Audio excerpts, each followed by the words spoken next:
Good evening, and thank you for joining us. My name is Kathy Ehlers, and today is Tuesday, May 30th, and the time being 6:34. I will open the meeting for the subcommittee, for the Finance Subcommittee here at the George Romm Little Theater. We're gathered here in the Little Theater. I'm now going to establish a quorum. Ms. Azak? Here. Mr. Homer? Here. Ms. Rivas-Mendez? Here. Mr. Rodriguez? Here. Ms. Sullivan? Yeah. Mr. Sullivan? Here. And Kathy Ehlers, I'm here as well. So let's begin with the first item on the agenda, which is the fiscal year 2024 budget update. And we have our guest speaker, as usual, Mr. Aldo Petronio, to get us up to date on what's going on. So the floor is yours. With no microphone. Oh.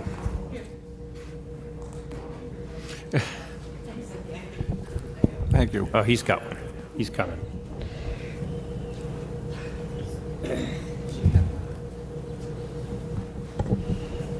I think we're settled now, right?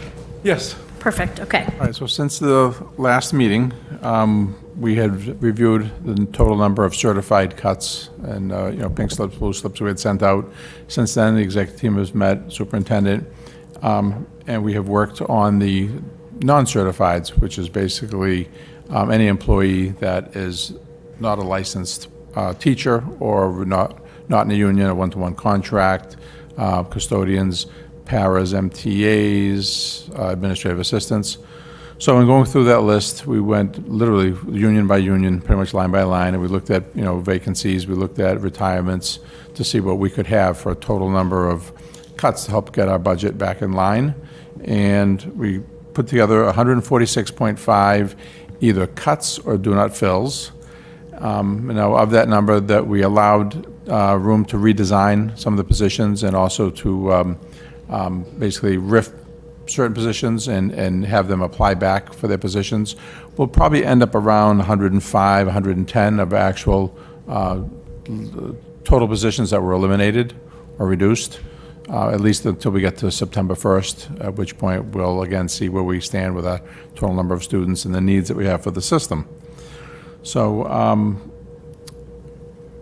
with that being in place, the date that was set is June 1st for the notifications. So Kathy Marie and the HR department's working on putting those notifications together to those employees who receive that. They, they'll be distributed in the same fashion as the BEA slips, the certified slips went out. That will bring us pretty close to where we budgeted for.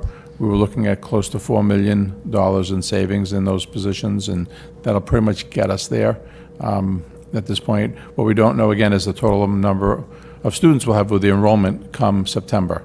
So if we can if we continue to see a decline in the number of students, we'll try and hold more firm on this amount, this greater amount, and as we open and get to October 1st, we will begin, if we have a reduction, aligning for next year. If we have an increase in students, we'll begin looking at how we redesign what we need for the system and looking at, at least bringing people back for the next budget. Because I start the budget, honestly, the end of November every year. Chris and I work with projections of what we feel the revenues are going to be from the October 1st number, because that's where our base of our revenue comes from. And we begin all through December, so that when the budget comes out from the governor in January, we know pretty much what we need, and then when we see what the governor gives us, we know what kind of condition we're in. That gets us ready to actually start rolling out the budget. So although we talk about it now, we've started this 6-7 months ago, working on this almost 8 months ago. So since then, we updated the budget book as of the last meeting, where we agreed to send our request to the mayor and city council for our funds. So there, in the budget book, as you'll see, there are columns for FY23 budget, was this year's, the FY24 requested, and then the FY24 approved. So those have all the reductions, or a couple have an increase in them. Going forward, that's the book that'll be out. It's on our website. It goes to City Council for their review, for their discussion. That'll be the second Thursday or the third Thursday in June is that meeting where they'll review our budget. Now, the City Council, because the school committee is its own body, the city council can't really cut our budget, in other words, line item by line item, like they can do with the city budget. We have two line items. We have net school spending and non-net school spending. If the city council were to make a cut, they simply cut that line item. They may say, we're cutting this with the intent of you, in turn, the school committee, cutting this line item in your budget. But they have no control over this body. This body decides on where the cuts are made if necessary, if they underfund. We haven't had a big issue with that over the years, because over the years, the Department of Ed sets up what our minimum budget should be, and we basically get our minimum budget. There were years where we'd have $1 million on top of that. That has come down. We're at about maybe $500,000 above where it needs to be. But on our piece, on $229 million, $500,000 is not a lot of money at all. So again, if they do make a cut to our budget, and it's more than that, they're required in the next budget cycle to put that money back on top of what they cut. So if next year the Department of Ed says your budget's $240 million, they have to put the money back on top that they cut out of our budget. So this has been explained to them. They understand it. So again, in other communities where they budget 10, 15% more in the school budget than they're required, they have the ability to do that, and they do. With us, it doesn't happen that often. On the non-net school spending, the transportation side, that they can do, they can make cuts. And again, we decide exactly how it's spent. But every year, they come usually a little below what we need on that budget. And the hopes is that when we do our final student placement and pickup and our drop-off locations, we can save some money. But as in prior years, the mayor has always put a supplemental in for us at mid-year to make up the funds we needed. So in talking to Troy of City Hall last week, they will underfund our non-net school spending budget to the tune of maybe a few $1 million. But we are looking on our end to have some savings. We also are looking to bring as many students back who were considered homeless and moved out of Brockton. Hopefully by then they move back. We no longer have to go pick them up. So with those variables, we will see again how we start the school year off. And as we head into the fall, we will basically be requesting our supplemental and hopefully get that around mid-year to get us back in line. And the mayor's aware of that. Troy said that he'll bring that up during the budget hearings and let the city council know that rather than basically fully fund us or overfund us, they'd rather us come back for the additional funds that we're going to need. So our book, if it's not online already, I know Jess is putting it online. It'll be available for the public to see on our website at brocktonpublicschools.com. We also will be sending a copy out to the Brockton Library. They'll have one. And this evening, a copy is going out. Last Thursday was dropped off at City Hall, but I think this evening it's being hand-delivered to every city councilor. So they'll have at least a couple of weeks to review it before we get to their meeting at City Hall. And with that, So just to add, there's, out of those positions, 63 are open that are not filled. 43 in paras and MTAs, 10 open positions in facilities, and then there's 10 open positions that are people that used to be contracted that are not contracted anymore. So out of that 146. 46, 63 are open positions. And then the other ones that, because we over pink slipped because there are jobs that we have to change the structure. Certain positions that have to do with safety and security, not school police, those job descriptions have to be redone. So we have to, figure out what so they'll be hired back at a, people will have to apply again, but we have to redesign what the job description says, the mandatory training that has to be put in place for some of these positions. So we're going to we'll get down to about 105 once all said and done with the non-certified. Around there. Yeah.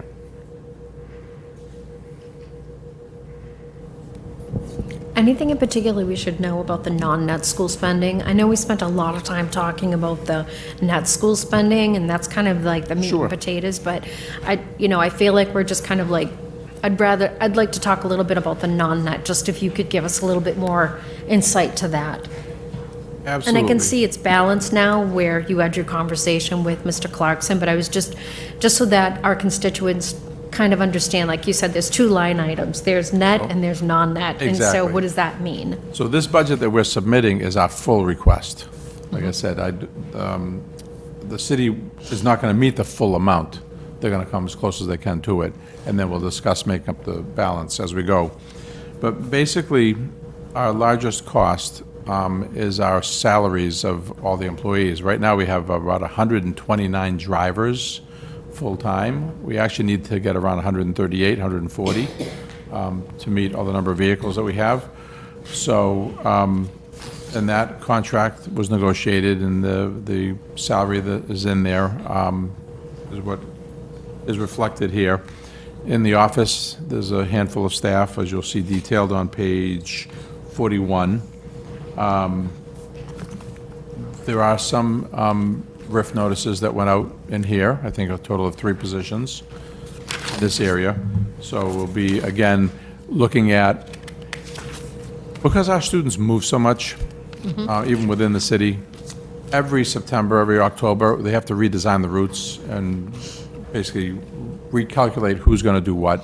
So within the office, you have your dispatchers, you have, your clerical staff. Within the repair facilities, we have the mechanics.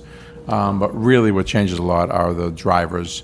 Who's driving the large buses, who's driving the medium-sized buses, the ones we call vans, who's driving the minivans. We have 5 minivans right now. That's an area we're going to look to expand.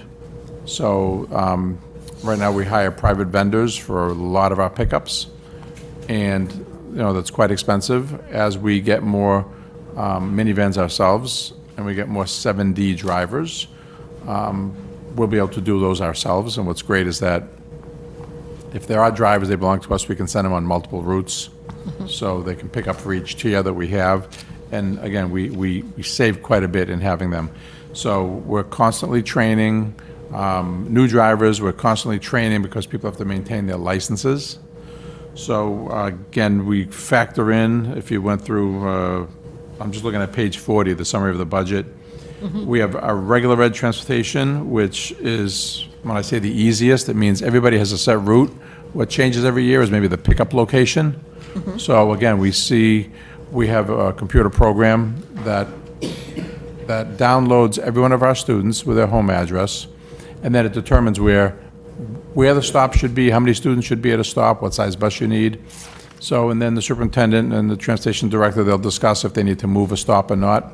If students have moved and you can consolidate 2 groups into one. That's the regular ed transportation. They do the same route every day. Then you have your homeless transportation, which that means you've got either the 5 vans that we have or private vendors that go out to other towns like Taunton or Fall River, get our students and bring them back. The intent of the McKinney-Vento law, which puts them there, the intent of the law was that someone becomes homeless, they get placed in Taunton, let's say, in an apartment or in a temporary shelter, and we go pick them up for a few months until they find a location back in Brockton. The problem is, sometimes they stay there for a year or 2, and we have to continually get them. We do speak to them about maybe enrolling in that district instead of going back and forth, but they have the right to come back here. And I think, my opinion, when the law was written, it wasn't meant to have someone for 3 years constantly being dropped off, picked up. I think the intent was that it's for a short period of time until they can come back. So some families do opt to stay in whatever town they're in, but depending on what situation, what kind of living situation they put them in. So we drive, again, some of these students are on these vans for an hour. They go an hour to pick them up, an hour back. And there's no cap on the time frame where they can be out of district in a situation like that? There's no time frame. At one point, the law said that when they changed from elementary to middle, they have to stay where they are. If they change from middle to high, they stay. But the law does not allow that. If they want to keep going here, they get to keep going year here. to year to year. Okay. So that costs us, the homeless transportation costs us over $1 million a year, well over $1 million. Well, it's gone up 400, I'm looking at it, just saying it's gone up $400,000 from 23 to 24. Yes. And then if you go down out of district, that went up another 400. And I'm seeing the theme, Right. that's why I'm asking. Well, the special ed in district, again, are those students whose IEP says they need to have a van show up at the door and pick them up. A lot of them have special seats they need to sit in or whatnot. So those, again, the vans can only pick up so many a day. You don't want the kids sitting on that van for, 45 minutes to an hour just to get to school. So you're sending out multiple vans to different locations trying to pick them up. So that cost has been growing, as is the sped out of district, which is when we put someone in a placement. We have to take them there and pick them up. Yeah. So those costs, it's hard to say we have control over them. We don't have a lot of control over them. The best way we can control them is by having our own drivers, our own vehicles. Yeah. Field trips is, again, not a lot of money, but we've got field trips, freight and deliveries because of items we might have shipped into us. In-state travel, same thing. That's for some of the services that we do outside of field trips.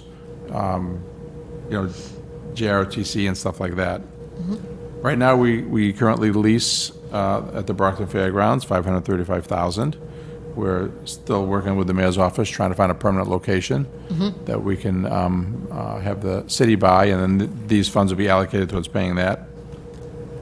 Vehicle repair and maintenance is low because our vehicles are all brand new, and they do need service. They do, water hoses leak, light bulbs go, so we do have some maintenance on those.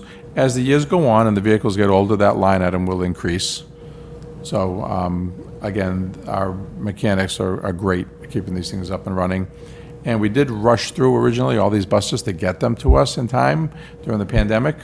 And so a lot of them came through. Our mechanics had to make adjustments to them. There were clamps that were loose. There were these rubber O-rings that hold the muffler in place. They were loose. So those are all things that we dealt with, but we knew we were getting them right away. We ordered 64 in the first order and 70-something on the second. And so, honestly, we were lucky with the pandemic, what was going on with vehicles, to get them. A lot of people weren't getting vehicles. So, What about line 42? I don't mean to be a stickler, but contract services went from 40,000 to 153. line 42, let me see. I'm sorry, not line 42, page 40, under, it's 1, 2, 3, it says transportation contract services.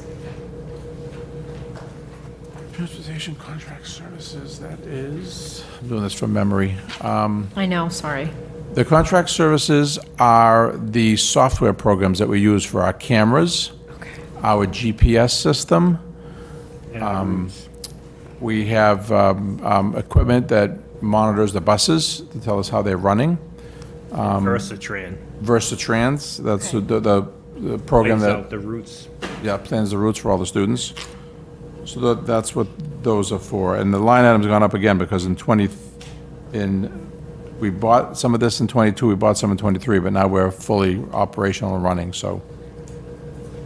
And office Perfect, thank you supplies- for the explanation. Sometimes when you just see contract services, you're like, we have our buses, why are you contracting out? So what does that actually mean? Exactly, no, that's great. Two-way radio system, all that stuff.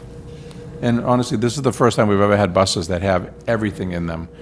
But like I said, we've got, I think, 5 or 6 cameras in every bus. We've got the radios, we've got tablets that we're switching over to some handheld devices. The GPS tells us how fast they're going, looks at their route, tell where they are. We made sure we got all of that so that we're on top of every bus. Thank you. I don't have any other questions. I don't know if anybody else did. I wanted to get into the weeds a little bit with the non-net spending, just so that I understood, but does anybody have any other questions for Mr. Petronio?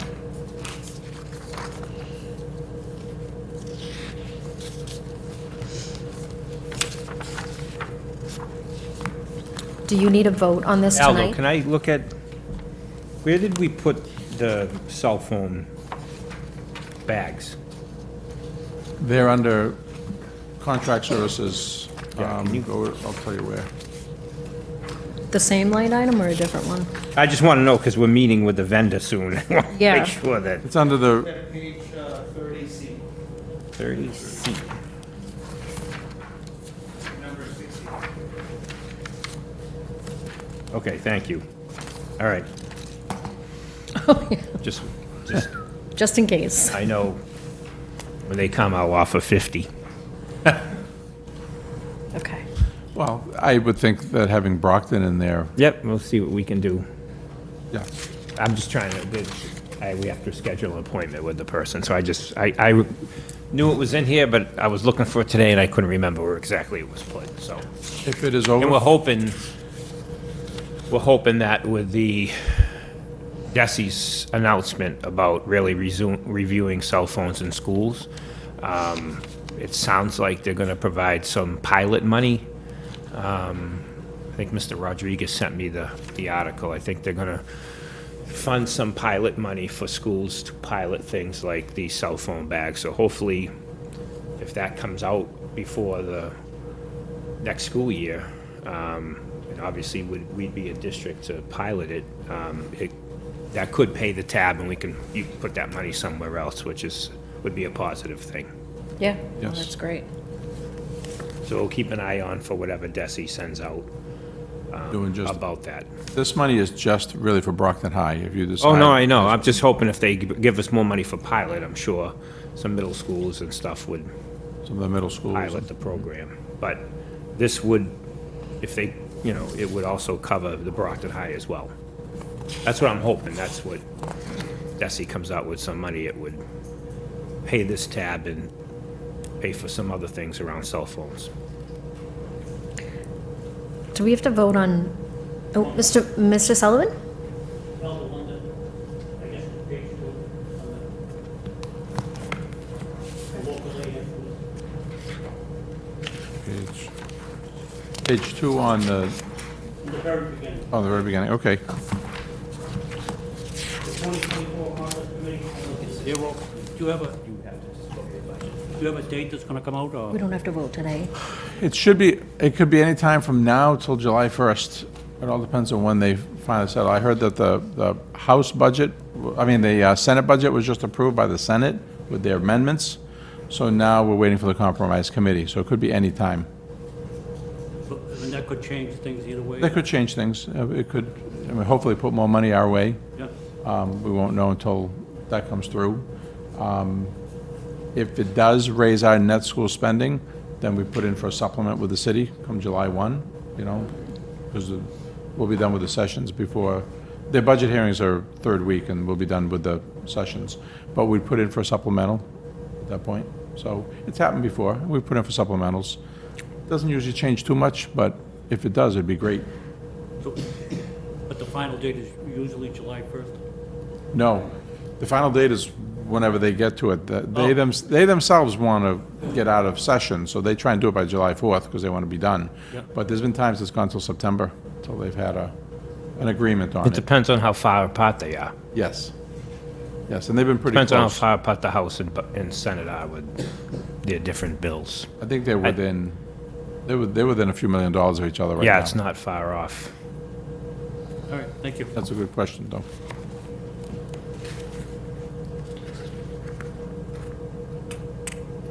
Ms. Azak? I just had a quick question. It's a small amount, but I just wanted some clarification. Page 30C, number 61, it says 3 comfort dogs. I'm only aware of 1. Do we have more comfort dogs? It's a small amount. I was told we have 3. There's 2. Who are the 2? One for school police and there's one at the Downey. Oh, okay. I knew, one was with one of that's our the 2. officers. I thought we had That's the 3. third one that left. That's what you're still counting. Oh, The retired with the officer. oh, okay. So when I started the budget, it was, like I said, last November. Okay. And then page 31, number 7, what is that lease? Is it a 2-year lease or is it a year-by-year? It's a 3-year lease, renewable annually, and that's the 1-year cost. Okay, and that's for the second floor of that location? It's the the entire. Entire building with the exception of the church that's still there. Oh, okay, so we have first and second. Yes. Okay. And that's allowed us, like, if you look up at number 1, you'll see that's now 0. That's allowed us to basically leave that location. Okay. And I saw the other one, number 3, that's up to 78,000. And is that a year-to-year lease? That's year to year, and the reason it went up, the lease is still the same amount, but we pay the utilities, we pay the alarm, and so we factored in a little bit extra for that. Okay. And then I saw number 4 is no longer there. Correct. Okay. Thank you.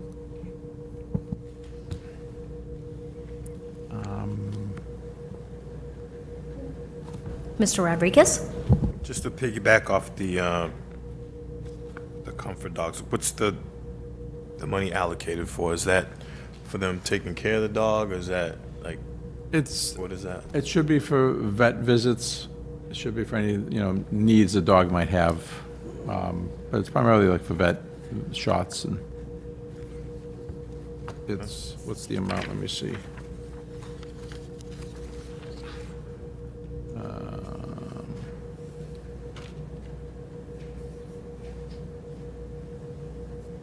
I'll cover that. Yes, that's why it's $5,000. It's basically vet bills and any other needs that they may have. So it's each dog? No, that's the total amount Oh, is how much? for 3 dogs. That's why I budgeted for, was for 5? 3, yes. Can we get, I wonder if we can get insurance on them cheaper. Healthy Paws. That's one of them. That's what I use. But we can actually call and see if they, to insure 3 or 2, Okay. might be cheaper for us to pay them monthly. I know you're saying we have 2, but I thought when we discussed it, we were gonna have a total of about 7 to 8. We just haven't been able to find the people to Take them on. which we can revisit, but we haven't been able to find anybody to take them on yet. Because they're available to get from breeders and rescue shelters that train them, but we haven't been able to get any other people to take them on. But we could try again. But we can talk. There's a bunch of providers that are, insurance providers that are That would send, do available. We can check. we have to buy the dog, or they provide us? I don't know. We'd have to just call and ask.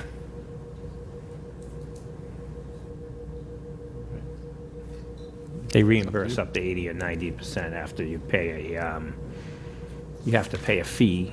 You have to pay deductible up until like $500, and then after that you get reimbursed. Like my plan is you pay $500 deductible, and then I think I get 80% reimbursement after that. Right. It is, oh. It's worth us asking. All right, I put it on my list of, It's like, I don't know, $40-something a month, $45 a month. But it depends on the age of the dog, the breed, for what price you get. So we can check. sure. I have a question. Sorry, Ms. Rivas Mendez. So I'm seeing that on page 2, there's a decrease of 325K, right? But then when we look at the first page where it's highlighted in different colors, but for unemployment and workers' comp, it's increasing 407K. So, like, from page 2, right, we have a 325K decrease. So page 2, this, on the bottom, this one where it says the additional personnel,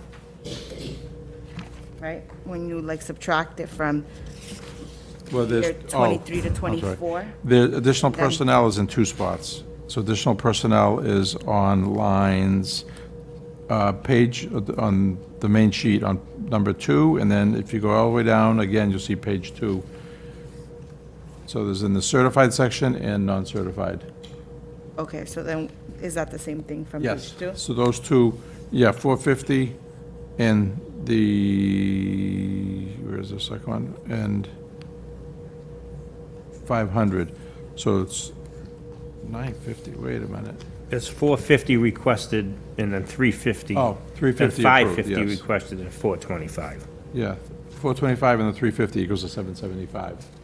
So Okay. it's because it's listed, they're reflected in two sections. I try to keep the certified separate from the Oh, okay, got non-certified. it. All right, So that's what thank the total you. is. So usually if I make a mistake, usually Chris catches it, and I hear about it for a week. Okay.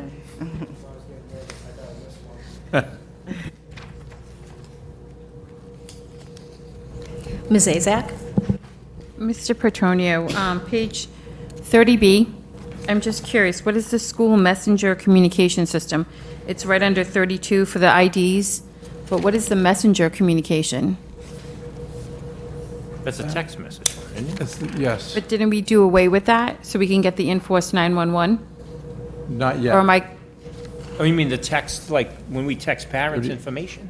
I'm not sure. School Is- Messenger is all, what we send out our calls, Yes, That's- robocalls. Enforce 911. Okay, so that's the parent notification one. Correct. Okay, yes. the one that we did away with? Text the tip? Yeah. That is That's being gone. eliminated. We Okay. actually, that contract just came through, Aldo. That's It number wasn't 40 on signed. that page. Text to tip was 10,000, it's now 0. Oh, okay, Yeah, perfect. we eliminated it. They actually asked for the contract the other day and it was not approved, so Yes. that's what 911 Okay. take care of. And was that just something we didn't, it just wasn't being Wasn't utilized? used. Yeah. Okay. Students weren't texting tips. But now we have, they mostly use online now for that. And they'll use, app, but. not They're that. finding other ways to notify us? Yep. Okay, so yeah, I was curious on that one. Right. So that is how we send out the robocalls and notify the parents, and, perfect. It's still not the best system, but just continues to look into what else we can use that might be better. So we gotta figure out what, school message is okay, not the best, so So, we're still looking at other ones, but we'll be funding school messenger until we can figure something, maybe something that's better. so not to go off topic, but I know we've talked about Track My Bus. Is that app on here? Do we know what that's gonna cost us? Well, it's under the contract services for the Okay. non-net, and I know Cliff was testing it. I think that's gonna be ready to launch in the fall. I think so. They're trying, it just, Did you talk to him? well, given the size of our district and so many routes and things like that, so they just wanted to make sure that they really tested it out before they let that out. But I just wanted to make sure, so that's already allocated in here? Yes. Yes. Okay. Thank you. Okay, in the interest of time, because we have another meeting starting in a few minutes, do we have any other final questions for Mr. Petronio?